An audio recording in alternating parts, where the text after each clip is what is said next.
بسم اللہ الرحمن الرحیم۔ السلام علیکم، آپ دیکھ رہے ہیں الف نیوز اور میں ہوں آپ کے ساتھ ماجد علی۔ شامل کرتے ہیں پاکستان اور دنیا بھر سے بریکنگ نیوز ہیڈ لائنز۔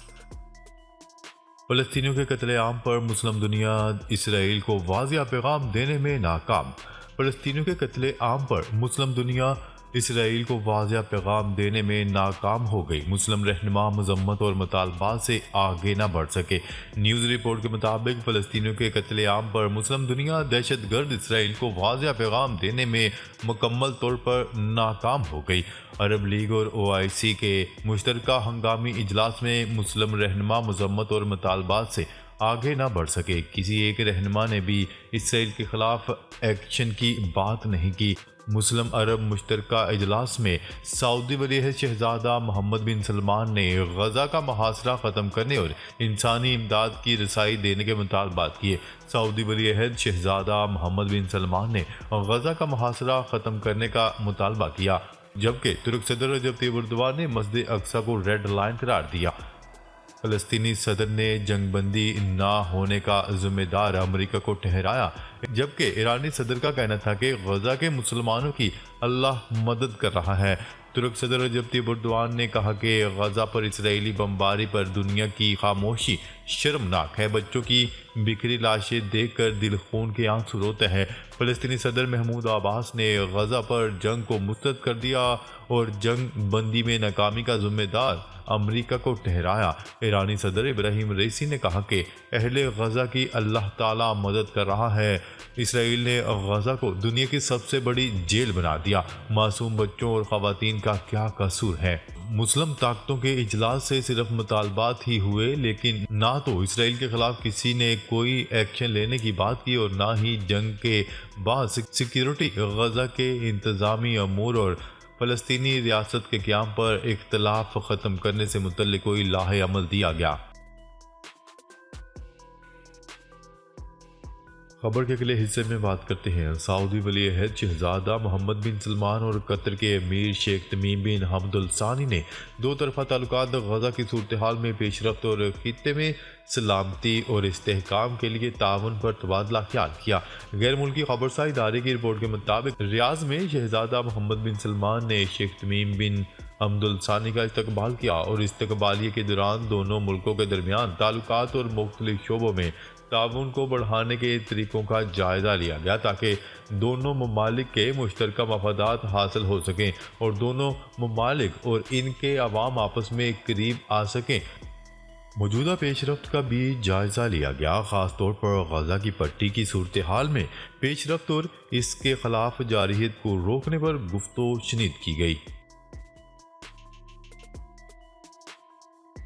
خبر کے اگلے حصے میں بات کرتے ہیں ایرانی صدر کی 11 سال بعد ریاض آمد۔ تعاون رکنی اسلامی سربراہی کانفرنس اور عرب لیگ کے ریاض میں ہونے والے اجلاس میں ترک صدر رجب طیب ایردوان نے تنظیم کے شرکاء کو یاد دلایا کہ اسرائیل کے پاس درجنوں سے سینکڑوں ایٹمی ہتھیاروں کے ذخائر بھی موجود ہیں، جنہیں اسرائیل نے کبھی سرکاری طور پر تسلیم نہیں کیا اور ایک ایٹمی ابہام کی پالیسی برقرار رکھی ہوئی ہے۔ غزہ پر اسرائیلی جارحیت کے پس منظر میں ہونے والے اس ہنگامی اجلاس کا انعقاد سعودی ولی عہد شہزادہ محمد بن سلمان نے کیا تھا اور اس موقع پر ایرانی صدر ابراہیم رئیسی بھی موجود تھے۔ یہ کسی بھی ایرانی صدر کا 11 برس کے بعد دورہ سعودی عرب تھا۔ ان کے علاوہ علاقائی معاملات پر سعودی عرب اور متحدہ عرب امارات سے اختلاف رکھنے والے عرب ممالک، شام کے صدر بشار الاسد اور قطر کے امیر شیخ تمیم بن حمد الثانی بھی شریک ہوئے۔ اجلاس میں شامی صدر نے بالخصوص اسرائیل سے تعلقات نارمل کرنے کی پالیسی پر زبردست تنقید کی۔ قبل ازیں حماس نے غزہ سے جاری کردہ اپنے ایک بیان میں مطالبہ کیا تھا کہ اسرائیل سے تعلقات منقطع کریں، تاہم OIC اسرائیل کے خلاف کسی سخت تعدیبی کارروائی پر یکسو نہ ہو سکی۔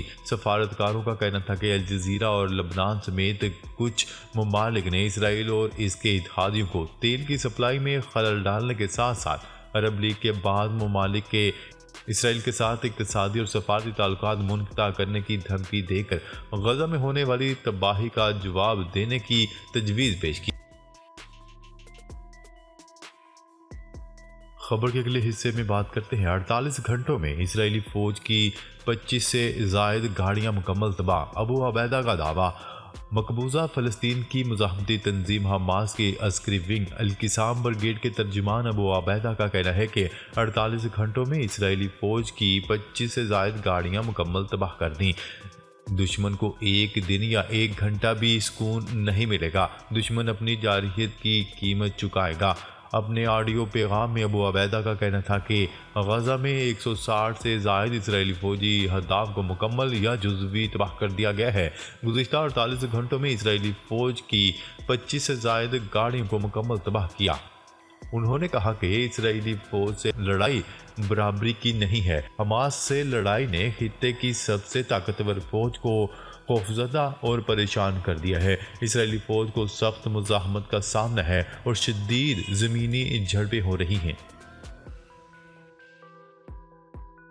خبر کے اگلے حصے میں بات کرتے ہیں لندن میں فلسطینیوں سے اظہار یکجہتی کے لیے لاکھوں لوگوں کا تاریخی پرامن مارچ۔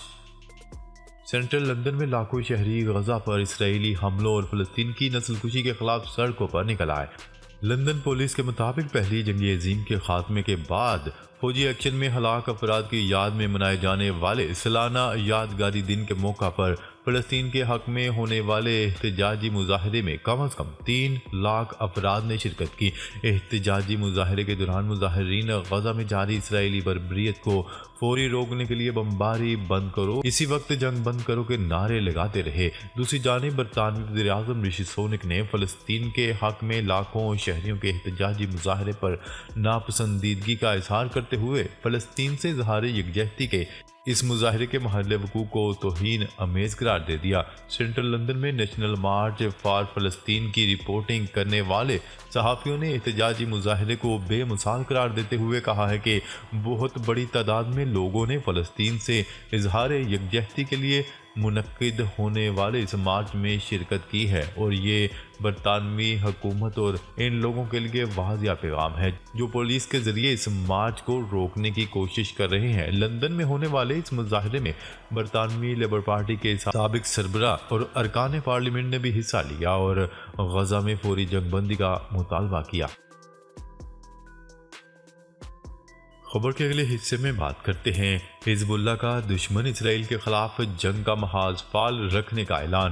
لبنان کی مزاحمتی تنظیم حزب اللہ کے رہنما حسن نصر اللہ نے ہفتے کو اپنے خطاب میں اعلان کیا کہ اپنے دشمن اسرائیل کے خلاف ان کا محاذ فعال رہے گا۔ غزہ پر اسرائیلی جارحیت کے آغاز کے بعد اپنے دوسرے خطاب میں حسن نصر اللہ کا کہنا تھا کہ حالیہ دنوں میں ان کے مسلح گروپ نے نئی اقسام کے ہتھیاروں کا استعمال کرتے ہوئے اسرائیلی ہدف کو نشانہ بنایا ہے۔ ٹی وی سے نشر ہونے والے خطاب میں حسن نصر اللہ کا کہنا تھا کہ اسرائیل کے خلاف محاذ میں ہمارے آپریشن میں بہتری آئی ہے۔ انہوں نے کہا ہے کہ آپریشنوں کی تعداد، حجم اور اہداف کی تعداد میں اضافہ ہوا ہے اور اس کے ساتھ ساتھ ہتھیاروں کی اقسام میں بھی اضافہ ہوا ہے۔ خبر کے اگلے حصے میں بات کرتے ہیں انڈونیشیا کے علماء کرام نے اسرائیلی مصنوعات کے بائیکاٹ کا احتجاجی فتویٰ جاری کر دیا۔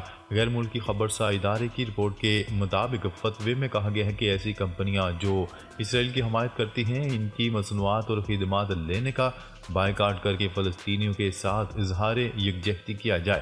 انڈونیشیا کے علماء کرام کے اس مشترکہ پلیٹ فارم کا نام MUI کی طرف سے فتوے میں مسلم ممالک میں مسلمانوں سے کہا گیا ہے کہ وہ فلسطینیوں کی حمایت کریں اور اسرائیلی جارحیت جس کا فلسطینی شکار ہیں کے خلاف جدوجہد کی جائے۔ فتوے میں اسرائیل کی حمایت اور اس کے حامیوں کی مدد کرنے کو اسلامی قانون کی خلاف ورزی اور حرام قرار دیا گیا ہے۔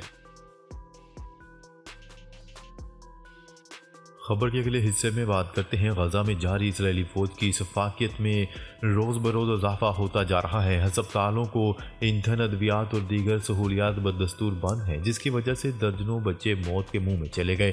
فلسطینی وزارت صحت کے مطابق الشفا ہسپتال میں آکسیجن کی کمی کے باعث 39 بچے زندگی کی بازی ہار گئے۔ ہسپتال بند ہونے سے سینکڑوں مریضوں کی زندگیوں کو خطرات لاحق ہیں۔ اسرائیل نے الشفا ہسپتال پر فاسفورس بم گرائے۔ اسرائیلی فوج نے غزہ کے تمام ہسپتالوں کا محاصرہ کر رکھا ہے۔ غزہ کے 35 میں سے 21 ہسپتال مکمل طور پر بند ہو چکے ہیں۔ اس کے علاوہ 72 میں سے 51 ہیلتھ کیئر مراکز بھی مکمل طور پر بند ہیں۔ فلسطینی وزارت صحت کا کہنا ہے کہ اسرائیلی فوج امداد میں ایندھن غزہ پہنچانے کی اجازت نہیں دے رہی۔ اسرائیلی فوج نے غزہ میں ہسپتالوں اور ہیلتھ مراکز پر 270 سے زائد حملے کیے ہیں۔ ناظرین، اب تک کے لیے اتنا ہی۔ مزید خبریں لے کر بہت جلد آپ کی خدمت میں حاضر ہوں گے۔ تب تک کے لیے اپنا خیال رکھیے گا۔ اللہ نگہبان۔